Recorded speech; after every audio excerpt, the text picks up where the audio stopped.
Yeah, people say, oh, Kimberly, I wish I could see you so much more. I wish I could see you so much more. And I'm like, you don't want to see me so much more because you'd see me in a lot of not things you wouldn't really like. Because I do get things that come to me all the time. And I don't want to do just stuff just to do stuff. It really has to mean something. And those are few and far between. So you may not see me so much, but when you do, you can be pretty sure that it's something that's worth your while. And because it's got to be worth my while, and I feel like it's going to serve you in some way, and so that's just a part of how I work.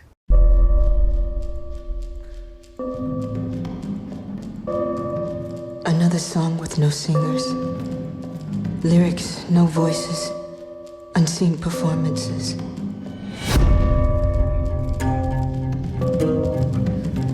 Ordinary. Brown braided woman with big legs and full lips. Become yourself.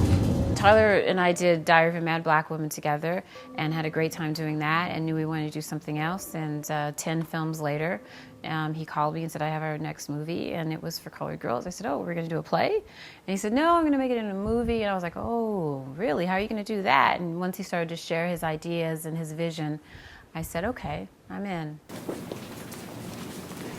It was an amazing experience. When we did Diary, he didn't actually direct that film. Darren Grant directed that film. He was a learner. He took it all in and observed. And this film, he was on the ball. He wasn't messing around, calling his shots, calling his lenses, dictating his lights and making it happen and directing us as actresses. So he's amazing. He's like the bravest artist I know.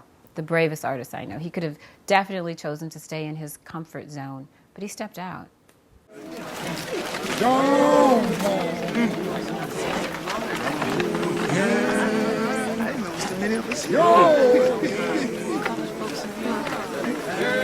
What's that? From Jonathan Demme, as far as acting advice, he said, Kimberly, you have a muse in you. Just let her be.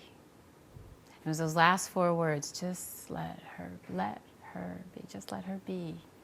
That just really resonated with me, and it was all about getting out of my own way. And that's, again, going back to being the vessel and just letting it flow. Just let it be, just let it flow. And it changed me as an actor and really defined me as an actor in the work that I do, those 4 words.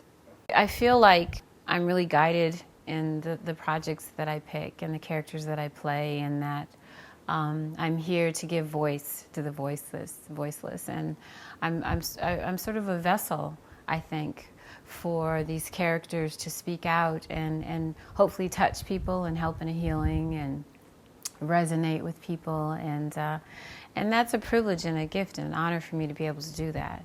There's scenes I don't remember. There's moments I don't remember doing because I leave. And she takes over, whoever the character is. And it's also survival for myself in some cases, just to let it happen and get out of the way. And so yeah, it's with Colored Girls, the pivotal scene for Bo, Willie, and Crystal. I don't remember so much of it. I don't want to give it away and things. But Michael and I talked afterwards, and it's like, do you remember, like, how did I get this scratch, and how did that happen, and I hurt here and I don't know why, and you just kind of leave and do the work. Do you know Lorenz and them got away with 20 grand? 20, jeez. Damn. See, that's what the fuck we need to do. Rob a bank. No, but that's crazy. No, really though. The 4 of us could take a bank. Oh, yes. There was a lot of struggle. It's like a journey. It's like the greatest films when they're going for the medallion. And they go through so many trials and tribulations on the journey to get to that medallion and the destiny that they know that they're supposed to get through to. That was definitely my situation. I knew I was meant to get to Los Angeles, the medallion, after doing all of this theatrical work in Minnesota. And during the journey out, my family and I, we were in our U-Haul with all our stuff in it and pulling our car behind the truck. And my little daughter was 4 at the time, and we're in Colorado in the mountains and tired. It's been days, and it's up and down these eternal mountains. And at one point, I'm kind of tired and I kind of wake up because something feels funny, something feels wrong.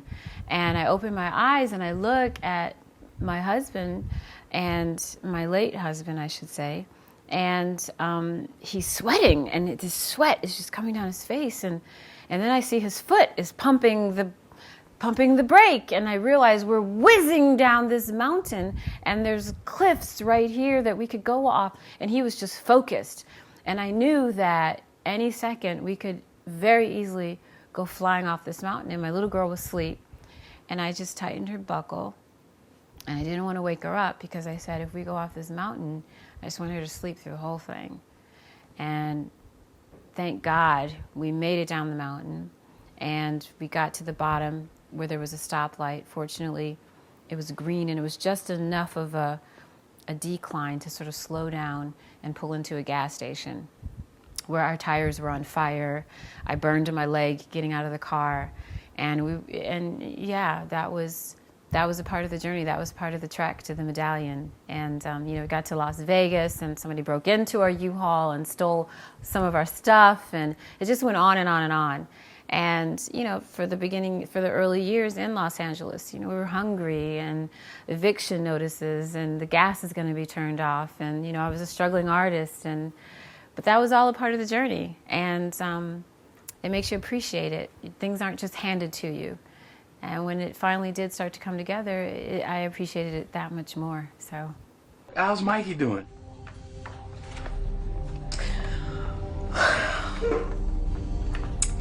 Not too good. I think he's going away. What? Oh, God. My poor baby. I've had great people to work with, Oprah, of course, who's like a mother to me and played my mother in Beloved, and Denzel, who I've done 3 movies with now, and one of them he directed me in, which was great. And Cicely Tyson is one of my greatest mentors, and she played my mother in Diary. And before anybody even knew my name, she called me, and she'd seen me in something, and just introduced herself and made herself available to me. And she continues to be a major person in my life and in my daughter's lives. And I love her. She's just a guiding light for me. Hello, I'm looking for Ms. Wallace. Yes. Ms. Wallace, I'm Kelly Watkins from Child Welfare Services.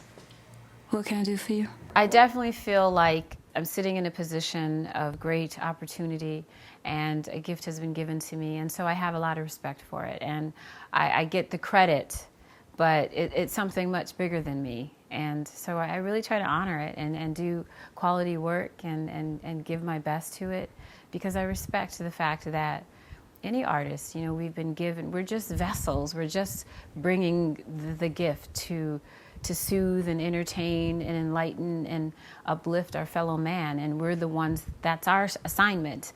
And to take it like you own it in this way that is arrogant, I think. And sort of, you've forgotten that you've been given a gift, and this is an opportunity. It's your job here.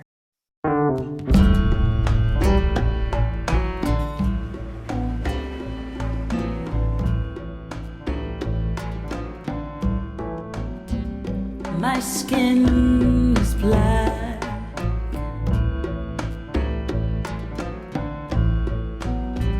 My arms long. My name is Kimberly Elise, and you're watching Real Black. Between 2 worlds.